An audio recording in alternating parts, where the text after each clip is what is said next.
നമ്മുടെ കുടുംബങ്ങളിൽ നമ്മൾ ഏറ്റവും കൂടുതൽ ആഗ്രഹിക്കുന്ന രണ്ട് കാര്യങ്ങളാണ്: സമാധാനം വേണം, ഐക്യം വേണം. ഇത് രണ്ടും പോയാൽ പ്രശ്നമാണ്, അല്ലേ? സമാധാനം ഇല്ലെങ്കിൽ വലിയ പ്രശ്നമാണ്. കുടുംബത്തിൽ ഐക്യം ഇല്ലെങ്കിൽ അത് അതിനേക്കാളും വലിയ പ്രശ്നമാണ്. അപ്പോൾ ഈ കൊരിന്തോസ് സഭയിൽ ഈ ഐക്യമില്ലായ്മയും സമാധാനക്കുറവും കണ്ടപ്പോൾ പൗലോസ്ലീഹ ചില ഉപദേശങ്ങൾ കൊടുത്തു. അത് നിശ്ചയമായി നമ്മുടെ കുടുംബത്തിലൊക്കെ വളരെയധികം പ്രാധാന്യം അർഹിക്കുന്ന ഉപദേശങ്ങളാണ്. ആദ്യം പൗലോസ്ലീഹ കൊടുത്ത ഉപദേശം ഇതാണ്: വചനത്തിനെതിരായി ഞങ്ങളൊന്നും ഇതുവരെ ചെയ്തിട്ടില്ല. അപ്പോൾ പൗലോസിനെയും അപ്പോളോസിനെയൊക്കെ എടുത്ത് വെച്ചിട്ട് പൗലോസ്ലീഹ പറയാണ്, ഞങ്ങൾ ഇന്നുവരെയും വചനത്തിനെതിരായിട്ട് പോയിട്ടില്ല. ഞങ്ങളുടെ പഠനങ്ങളിലും നിങ്ങളോടുള്ള ഉപദേശങ്ങളിലും ബന്ധങ്ങളിലൊക്കെ ഞങ്ങൾ ഇന്നുവരെ ഒന്നും ദൈവവചനത്തിനെതിരെ ചെയ്തിട്ടില്ല, പറഞ്ഞിട്ടില്ല. ഹല്ലേലൂയ. ശ്രദ്ധിക്കണേ, ഭയങ്കരമായൊരു ഉപദേശമാണ് കൊടുക്കുന്നത് പൗലോസ്ലീഹ കൊരിന്തോസ് സഭയോട് കൊടുക്കുന്നൊരു ഉപദേശം. ആ സമൂഹത്തിൽ സമാധാനം ഉണ്ടാകാനായിട്ട് പൗലോസ്ലീഹ പറഞ്ഞാണ്, നിങ്ങൾ ദൈവവചനത്തിനെതിരെ പോകരുത്. എന്തൊക്കെ സംഭവിച്ചെന്ന് പറഞ്ഞാൽ, ലോകം ഇടിഞ്ഞു വീണെന്ന് പറഞ്ഞാലും, ആരൊക്കെ ഏത് വഴിക്ക് പോയെന്ന് പറഞ്ഞാലും, ആരൊക്കെ എന്തൊക്കെ തീരുമാനം എടുത്തെന്ന് പറഞ്ഞാലും, അതിൻ്റെ പേരിൽ എന്തൊക്കെ ഭൗതിക നേട്ടങ്ങൾ ഉണ്ടായെന്ന് പറഞ്ഞാലും, നിങ്ങൾ വചനത്തെ മുറുകെ പിടിക്കുവിൻ, വചനത്തെ ധിക്കരിച്ചൊന്നും ചെയ്യരുതെന്ന്. ഫിലിപ്പിയർക്ക് എഴുതിയ ലേഖനം 2-ാം അധ്യായം അതിൻ്റെ 12 മുതലുള്ള വചനഭാഗങ്ങളിൽ ഇവിടെ പൗലോസ്ലീഹ എഴുതി വെച്ചിരിക്കുന്ന ഒരു കാര്യമുണ്ട്: ഞങ്ങൾ ജീവൻ്റെ വചനത്തെ മുറുകെ പിടിക്കുന്നു. ഇതെന്തിനാണെന്നറിയാവോ? കർത്താവിൻ്റെ ദിനത്തിൽ ഞങ്ങൾ തിരസ്കൃതരാകാതിരിക്കാനാണ്.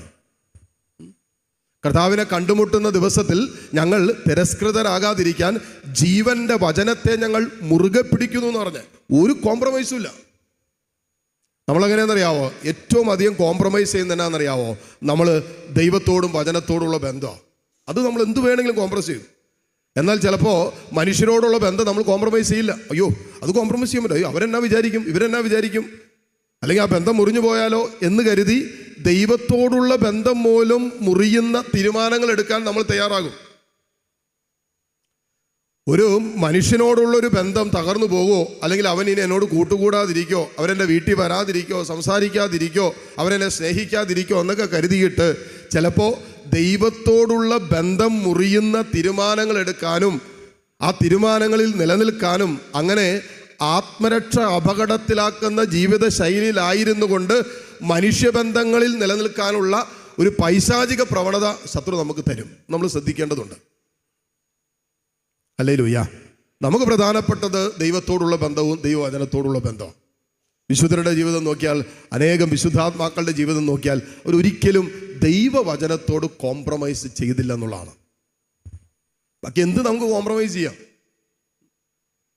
ഇത് കോംപ്രമൈസ് ചെയ്യാതിരുന്നു കൊണ്ടാണ് സഭയിൽ നിന്ന് 1.5 കോടിയിലധികം വരുന്ന രക്തസാക്ഷികൾ സഭയ്ക്കുള്ളതിന് കാരണം എന്നാണെന്നറിയാവോ? ദൈവത്തോടുള്ള ബന്ധവും ദൈവവചനത്തോടുള്ള ബന്ധവും അവർ കോംപ്രമൈസ് ചെയ്യാൻ തയ്യാറായില്ല. ഏതറ്റം വരെ ഇപ്പോൾ മരിക്കേണ്ടി വന്നാൽ മരിക്കാൻ തയ്യാറായി, പക്ഷെ വചനം കോംപ്രമൈസ് ചെയ്യാൻ തയ്യാറായില്ല. അതുകൊണ്ട് പൗലോസ്ലീഹ പറയാം, നിങ്ങൾക്ക് കർത്താവിനോടുള്ള ബന്ധത്തിൽ, വചനത്തോടുള്ള ബന്ധത്തിൽ നിലനിൽക്കാൻ പറ്റിയാൽ നിങ്ങളിൽ സമാധാനം ഉണ്ടാകും. എഫെസൂസ്യർക്ക് എഴുതിയ ലേഖനത്തിൽ പൗലോസ്ലീഹ പറയുന്നതെന്നറിയാവോ?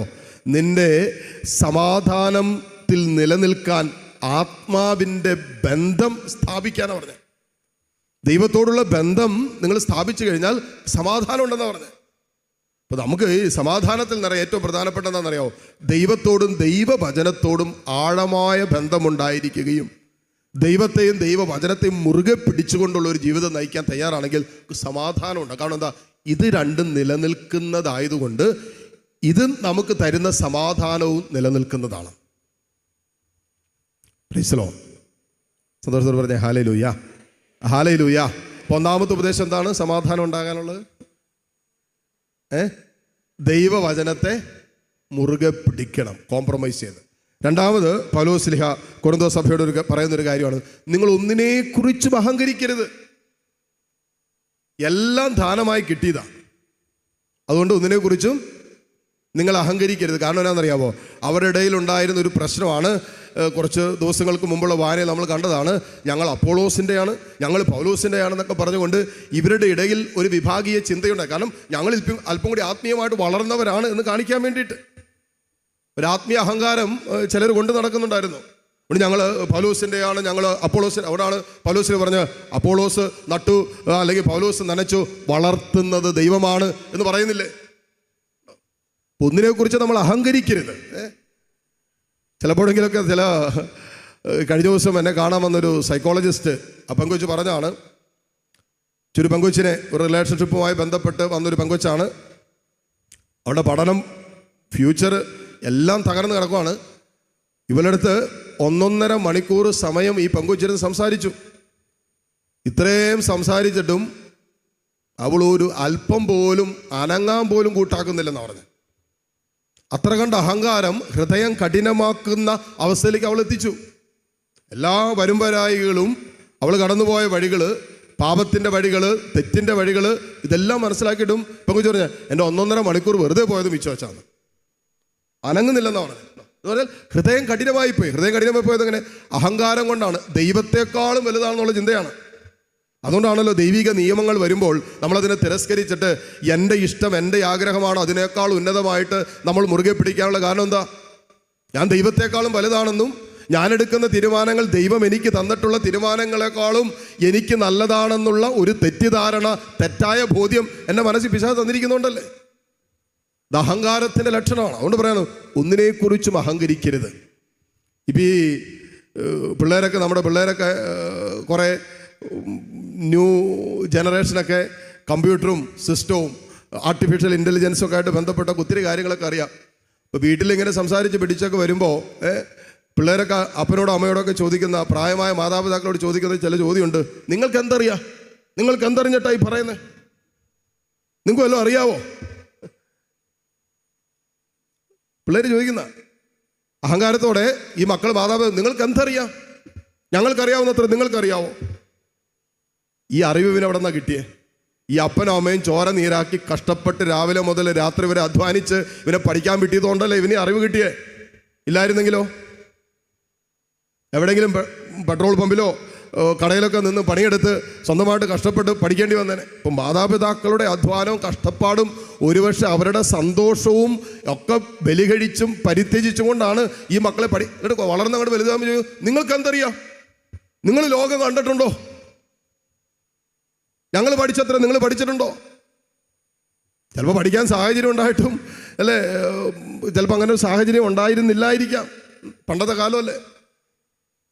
ഇപ്പോൾ ഇന്ന് ചില അഹങ്കാരം തലയ്ക്ക് കയറിയിട്ട് സ്വന്തം മാതാപിതാക്കളെ പോലും വില കുറച്ച് കാണുന്ന രീതിയിലാണ് ഇന്ന് സംസാരത്തിൻ്റെ ധ്വനി കിടക്കുന്നത്. അതുകൊണ്ട് പൗലോസിലെ പറയാണ്, ഒന്നിനെക്കുറിച്ചും അഹങ്കരിക്കരുത്. എല്ലാം ദൈവത്തിൻ്റെ ദാനമായിരിക്കെ ദാനമല്ല എന്ന മട്ടിൽ നീ എന്തിന് അഹങ്കരിക്കുന്നു? നമുക്ക് എന്താ ഈ ജീവിതത്തിൽ ദാനമായി ലഭിക്കാത്തത്? എല്ലാം ദൈവത്തിൻ്റെ ദാനമല്ലേ. ഈ ജീവിതവും ജീവനും ദൈവം തന്ന ബന്ധങ്ങളും നമുക്ക് എന്തെല്ലാം ഉണ്ടോ ഇതെല്ലാം ദൈവത്തിൻ്റെ ദാനമല്ലേ. അപ്പോൾ പൗലോസിനെ പറയാം, നിങ്ങൾ ഒന്നിനെക്കുറിച്ചും അഹങ്കരിക്കരുത്. അഹങ്കാര ചിന്തയാണ് നമ്മുടെ കുടുംബത്തിൻ്റെ സമാധാനം കളയാനുള്ള ഏറ്റവും അടിസ്ഥാന കാരണം. എളിമപ്പെടാൻ പറ്റാത്തതുകൊണ്ടാണ്. കുടുംബവും കുടുംബ ബന്ധങ്ങളും സഹോദര ബന്ധങ്ങൾ, ദാമ്പത്യ ബന്ധങ്ങൾ ഒക്കെ ഒരു പരിധിവരെ തകരുന്നതിൻ്റെ അടിസ്ഥാന കാരണം എളിമപ്പെടാൻ പറ്റിയല്ല, വിട്ടുകൊടുക്കാൻ പറ്റിയല്ല, ക്ഷമിക്കാൻ പറ്റിയല്ല, ഒന്ന് താഴാൻ പറ്റിയല്ല. അയ്യോ, ഞാൻ എൻ്റെ മക്കളുടെ മുമ്പിൽ താന്ന കുറച്ചല്ല, ഞാൻ അപ്പനല്ലേ, ഞാൻ എൻ്റെ ഭാര്യയുടെ മുമ്പ് താന്നാൽ എങ്ങനെ ശരിയാവുന്നേ? ഞാൻ പുരുഷനല്ലേ. എളിമ നമ്മുടെ നാട്ടിലൊക്കെയാണ്. വിദേശത്തൊക്കെ പോയി കഴിഞ്ഞാൽ ഭാര്യയും ഭർത്താവും പണിയെടുത്താലേ കുടുംബം മുന്നോട്ട് പോകാൻ പറ്റുള്ളൂ അല്ലേ. നാട്ടിൽ നിങ്ങളൊരു 1/2 കിലോ മീൻ മേടിച്ചു വന്നിട്ട് കെട്ടിയവനടുത്ത് കൊടുത്തൊന്ന് കെട്ടി വെട്ടിത്തരാൻ പറഞ്ഞാൽ ചെയ്യോ? ഇതെല്ലാം കഴിഞ്ഞ് കൈ കഴുകി വരും ചിലപ്പോൾ ആ സമയമാകുമ്പോൾ. ഞാൻ കഴിഞ്ഞ ദിവസം എൻ്റെ അനിയനെ വിളിച്ചപ്പോൾ, അനിയൻ യോഗ്യല്ല, ഞാൻ വിളിച്ചപ്പോൾ അവൻ പറഞ്ഞു, എടാ ഞാൻ ഇച്ചിരി തിരക്കില്ല, മീൻ വെട്ടിക്കൊണ്ടിരിക്കുകയെന്ന് പറഞ്ഞ്. കുറേ ഫ്രഷ് മീൻ കിട്ടിയിട്ടുണ്ട്, അത് വെട്ടി റെഡിയാക്കിക്കൊണ്ടിരിക്കുക. അവൾ ജോലിക്ക് പോയേക്കുക, പിള്ളേർ ക്ലാസ്സിൽ പോയേക്കുക. അതിനുമുമ്പ് പണിയെല്ലാം തീർത്ത് വീട് ക്ലീനിങ്ങും പണിവാടി തുണിയലക്കും ഈ മീൻ വെട്ടും മീൻ കറി എല്ലാം ഉണ്ടാക്കി വെച്ചിട്ട് വേണം പിള്ളേരെ പിക്ക് ചെയ്യാനായിട്ട് പോകാനേ. അപ്പം എല്ലായിടത്തും ഒരു സ്നേഹവും സമാധാനവും ഒക്കെ ഉണ്ടാകണമെങ്കിൽ അഹങ്കാരത്തിൻ്റെ കൊമ്പിൽ നിന്നും താഴേക്കിറങ്ങുന്നിടത്താണ് കർത്താവ് നമ്മുടെ ഹൃദയത്തിൽ വരുന്നത്. സക്കേവൂസ് ഇരുന്ന ആ അഹങ്കാരത്തിൻ്റെ കൊമ്പിൽ നിന്ന് കർത്താവ് അവനെ താഴേക്ക് വിളിച്ചിറക്കി. എന്നിട്ട് വരാൻ പറഞ്ഞു.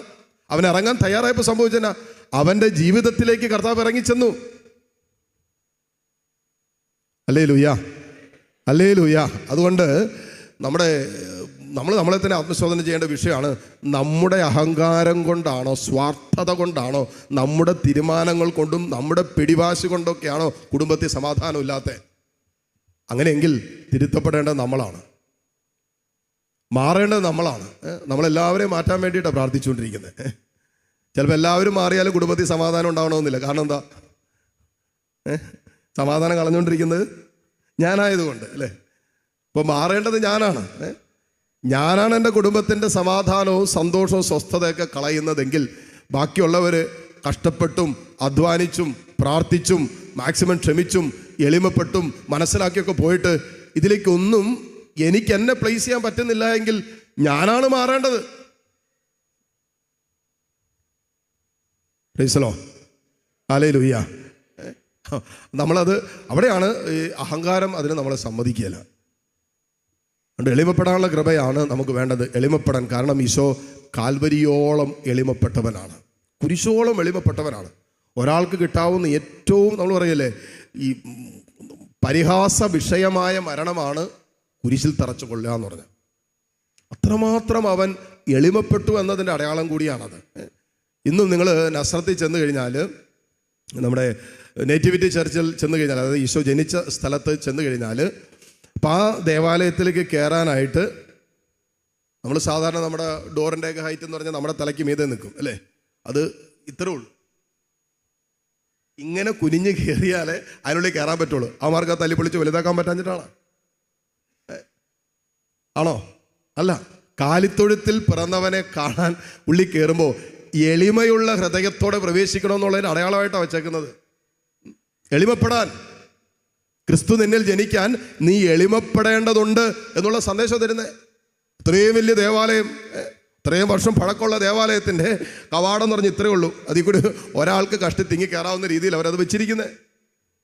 അത് നന്നായിട്ട് കുനിയണം, എത്ര പൊക്കം കുറവാണെങ്കിലും കുനിയണം. പിന്നെ വല്ല 4 അടിയോ 3 അടിയൊക്കെ ഉള്ളത് കുഴപ്പമില്ല. ഒരു 5 അടി മീതെ ഉണ്ടെങ്കിൽ ഉറപ്പായിട്ട് കുനിയാതെ ഉള്ളി കയറാൻ പറ്റിയല്ല. അപ്പോൾ അഹങ്കാരത്തിൻ്റെ കെട്ടടിയുന്നിടത്ത് കുടുംബത്തിൽ സമാധാനം ഉണ്ടാവും. കുടുംബത്തിൽ മാത്രമല്ല, സ്വകാര്യ ജീവിതത്തിൽ സമാധാനം ഉണ്ടാവും. ഹല്ലേലൂയ. ഇനി മൂന്നാമത്തെ ഉപദേശം പൗലോസ്ലീഹ കൊരിന്തോസ് സഭയോട് കൊടുത്തൊരു കാര്യമാണ്, സ്വന്തം കൈകൾ കൊണ്ട് അധ്വാനിക്കണം. സ്വന്തം കൈകൾ കൊണ്ട് എന്തെങ്കിലുമൊക്കെ പണിയെടുക്കണമെന്ന്, കഷ്ടപ്പെടണമെന്ന്. നമ്മൾ പിള്ളേരുടെ അടുത്ത് പറയാടാ, കഷ്ടപ്പെടാതെ ഒന്നും പറയാറില്ലേ? എടാ, കഷ്ടപ്പെടാതെ ഒന്നും കിട്ടുകയല്ലടാ. ഇങ്ങനെ ചിലർ 10, 25, 27, 29, 30 വയസ്സായി എന്നിട്ടും കഷ്ടപ്പെടാൻ തയ്യാറാകാത്ത ടീമുകളുണ്ട്. കഴിഞ്ഞ ദിവസം ഒരു 10, 60, 65 വയസ്സുള്ള ഒരു അമ്മച്ചി കാണാൻ വന്നിട്ട് പറഞ്ഞു, എൻ്റെ അച്ഛാ, എൻ്റെ മകന് വേണ്ടി പ്രാർത്ഥിക്കണം. എന്താ? അവൻ്റെ കല്യാണമൊന്നും കഴിഞ്ഞിട്ടില്ല, 10, 35 വയസ്സിലധികമായി, കല്യാണം കഴിഞ്ഞിട്ടില്ല. അവനങ്ങനെ പെണ്ണ് കിട്ടാനാണ്, കാരണം ഫുൾ ടൈം തണ്ണിയാണ്, എപ്പോഴും കുടിച്ച് ബഹളം തന്നെയാണ്. പിന്നെ അവന് പെണ്ണ് കിട്ടുന്നില്ല. പറഞ്ഞിട്ട് കാര്യമില്ല, കാരണം സുബോധത്തോടെ നിന്നാൽ, പെണ്ണ് കാണാൻ വരുമെങ്കിലും ബോധം ഉണ്ടെങ്കിലല്ലേ ഒരു പെണ്ണിനെ ആരെങ്കിലും കൊടുക്കുള്ളൂ. അപ്പം അത്രയും ഇതുപോലും ഇല്ലാത്തവൻ, ഇവൻ ഈ കിട്ടുന്ന കാശൊക്കെ കൊണ്ട് ഫുൾ ടൈം കുടിച്ച് വീട്ടിൽ വരുമ്പോൾ ഈ അമ്മ വീട്ടുവേലയും ചെയ്ത് അവിടെ ഇവിടെയൊക്കെ തെണ്ടി നടന്ന് പാത്രം കഴുകിയൊക്കെ കിട്ടുന്ന കാശ് കൊണ്ടുവന്ന് വെച്ചാൽ അതും അമ്മയെ തല്ലി മേടിച്ചുകൊണ്ടു. അതും ഈ പ്രായമായ അമ്മ പറഞ്ഞു, എൻ്റെ അച്ഛാ, ഞാൻ എവിടെ നിന്നെങ്കിലുമൊക്കെ അയലോക്കത്തൊക്കെ തെണ്ടി നടന്ന് കിട്ടുന്ന പണിയൊക്കെ, എല്ലാ ദിവസവും പണിയൊന്നുമില്ല, കിട്ടുന്ന പണിയൊക്കെ ചെയ്ത് വീട്ടിലേക്ക് കൊണ്ടുവരുമ്പോഴേ ഇവൻ വന്നിട്ട് അതുകൊണ്ട് എന്തെങ്കിലുമൊക്കെ ഭക്ഷണമൊക്കെ ഉണ്ടാക്കി വെക്കാനല്ലേ പറ്റുള്ളൂ. വരുമ്പോൾ ഉണ്ടാക്കി വെച്ചിരിക്കുന്ന ഭക്ഷണം അവർ, ഓ മീനൊന്നുമില്ലേ, ഇറച്ചിയൊന്നുമില്ലേ, ഏതാണ്ട് അവൻ ഉണ്ടാക്കി കൊണ്ടുവന്ന പോലെ. 37 വയസ്സായവൻ മേലനങ്ങി ഒരു പണിയെടുക്കുന്നില്ല. എന്നിട്ട് അവൻ വരുമ്പോൾ ഈ പ്രായമുള്ള 70ഓളം വയസ്സ് പ്രായം അടുത്തുള്ള ഒരു തള്ള കടന്ന് രാവിലെ മുതൽ വൈകിട്ട് വരെ കഷ്ടപ്പെട്ട് ഉണ്ടാക്കിക്കൊണ്ടിരുന്ന് നക്കാപ്പിച്ചുകൊണ്ട് അവന് മുമ്പിൽ ഭക്ഷണം വെക്കുമ്പോൾ അവൻ ഈ അമ്മയുടെ മുഖത്തേക്ക് ഇറച്ചിയില്ലേ, മീനില്ലേ, എന്തൊരവസ്ഥയാന്ന് നോക്കിക്കേ.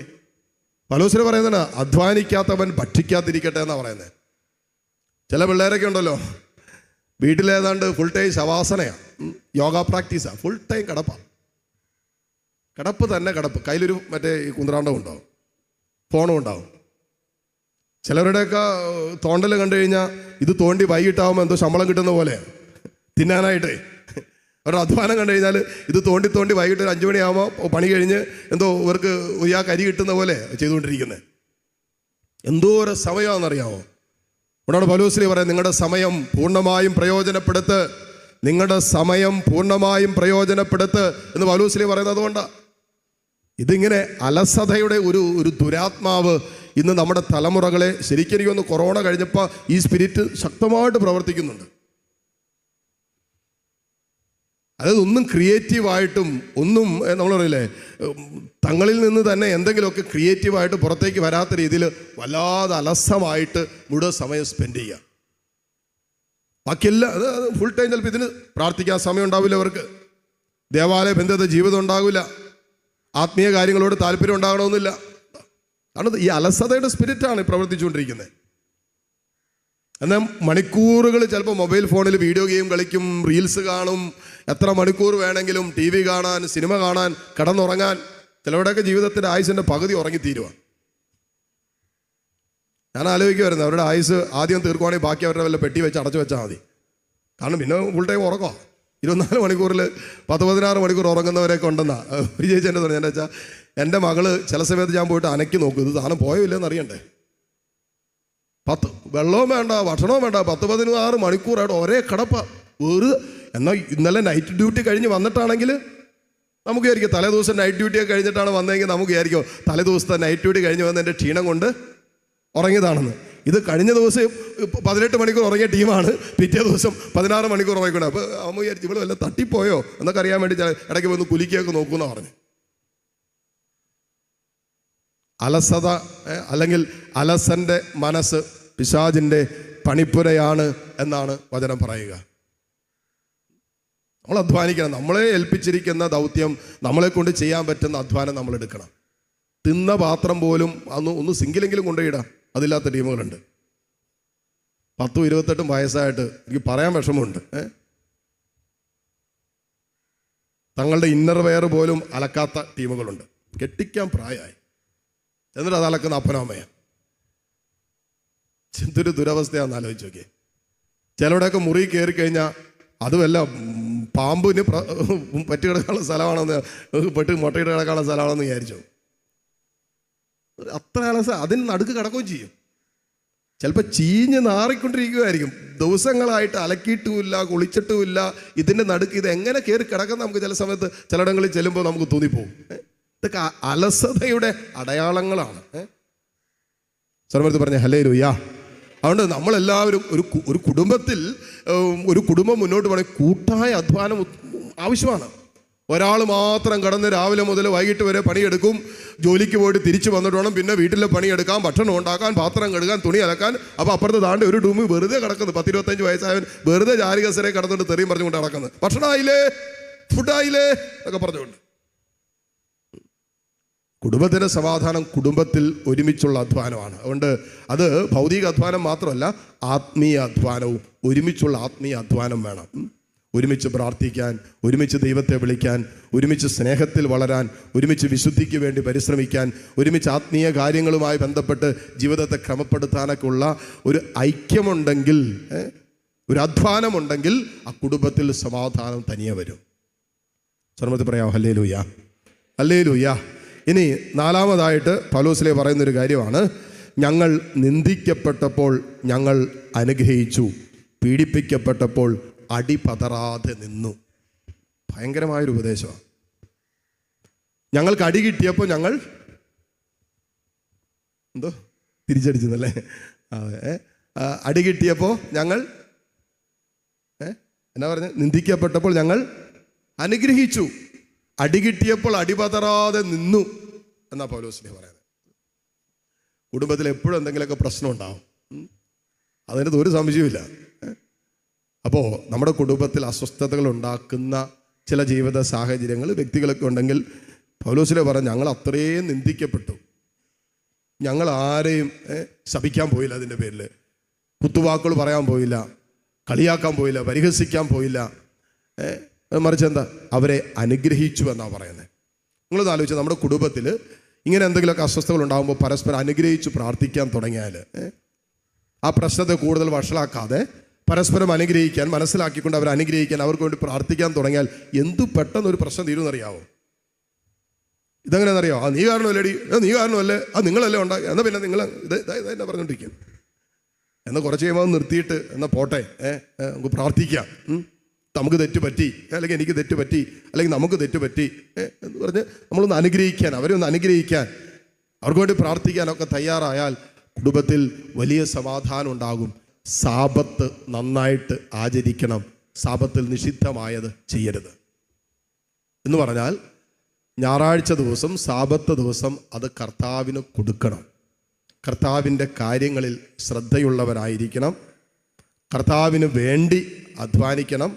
അതിനേക്കാൾ ഉപരി ഉന്നതത്തിലുള്ളവയെ ലക്ഷ്യം വെക്കേണ്ട ദിവസമാണ് സാബത്ത് ദിവസം. ബാക്കി 6 ദിവസവും നമ്മൾ ഈ ഭൂമിയിൽ കടന്ന് ജീവിതത്തെ ഒന്ന് ശരിയാക്കാൻ വേണ്ടി, സൗകര്യപ്രദമാക്കാൻ വേണ്ടിയൊക്കെയുള്ള കഷ്ടപ്പാടല്ലേ.